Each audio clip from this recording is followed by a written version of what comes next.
বিশ্ব ইজতেমা সুষ্ঠুভাবে সম্পন্ন করতে তাবলিগ জামাতের মাওলানা জুবায়ের ও মাওলানা সাদ পন্থীদের সাথে ধর্ম ও স্বরাষ্ট্র উপদেষ্টার বৈঠক হয়েছে।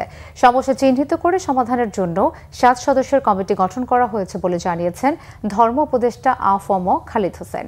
সচিবালয়ে সাংবাদিকদের সাথে তিনি এই তথ্য জানান। আজকে আমরা একটা বৈঠক করেছি। দুই গ্রুপের শীর্ষস্থানীয় মুরব্বীরা উপস্থিত ছিলেন এবং ধর্ম মন্ত্রণালয় থেকে আমি, স্বরাষ্ট্র মন্ত্রণালয় থেকে মাননীয় স্বরাষ্ট্র উপদেষ্টা। কিছু সমস্যা তো দুই গ্রুপের ভিতরে আছে, এগুলোকে সহনীয় পর্যায়ে আনার জন্য আমরা কথা বলেছি। অত্যন্ত সৌহার্দ্যপূর্ণ পরিবেশে আজকের এই বৈঠক হয়েছে।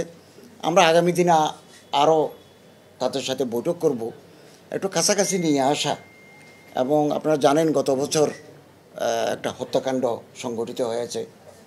এরকম পরিস্থিতি যাতে আগামী দিনে না হয়